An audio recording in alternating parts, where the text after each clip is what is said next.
जुलै महिन्याच्या मध्यावधीत पावसानं पाठ फिरवल्यानंतर आता सूर्य कोपायला लागल्याची स्थिती आहे आणि या स्थितीमध्ये आता शेतकरी हवालदिल झालेला आहे.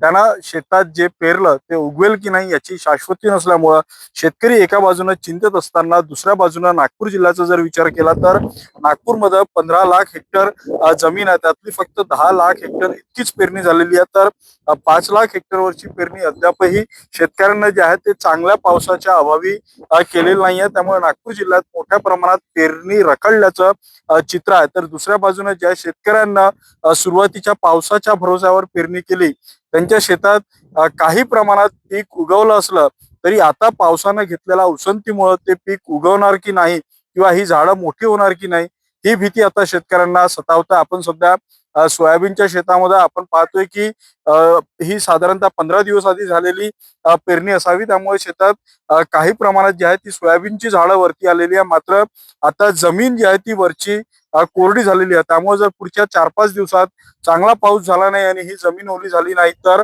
ही उगवलेली पिकं देखील करपण्याची शक्यता आहे. त्यामुळे एका बाजूनं अल्निनोच्या संकटामुळे शेतकरी संकटात सापडणार अशी भीती व्यक्त केली जात असताना ती भीती आता नागपूरमध्ये प्रत्यक्षात उतरेल असं चित्र सध्या पाहायला मिळत आहे.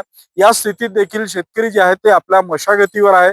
आपण शेतात पाहतोय की सोयाबीनच्या शेतामध्ये डवरणीच्या कामाला जे आहे ते शेतकऱ्यांना सुरुवात केलेली आहे. तणनाशक असेल किंवा इतरही गोष्टी म्हणजे जे उगवलेलं आहे ते तरी निदान शेतकऱ्यांच्या हाती मिळावं, ते शेतकऱ्यांच्या हातातून जाऊ नये यासाठी शेतीची आवश्यक जी आहे ती मशागत शेतकऱ्यांकडून केली जाते. अनेक भागामध्ये डवरणीला सुरुवात झालेली आहे. तर काही ठिकाणी शेतकऱ्यांना जर आणखी चांगला पाऊस झाला तर दुबार पेरणीचं नियोजन देखील केलेलं आहे. त्यामुळे शेतकरी अजूनही या जमिनीकडून आणि पावसाकडून अपेक्षारत आहे की चांगला पाऊस येईल आणि ही काळी धरणी माता जी आहे ती पुन्हा एकदा शेतकऱ्यांच्या घामानं जी आहे ती हिरवी होईल. मात्र आता याला पाऊस किती साथ देतो हेच पाहणं महत्वाचं असणार आहे. उदय तिमांडे, न्यूज 18 मराठी, नागपूर.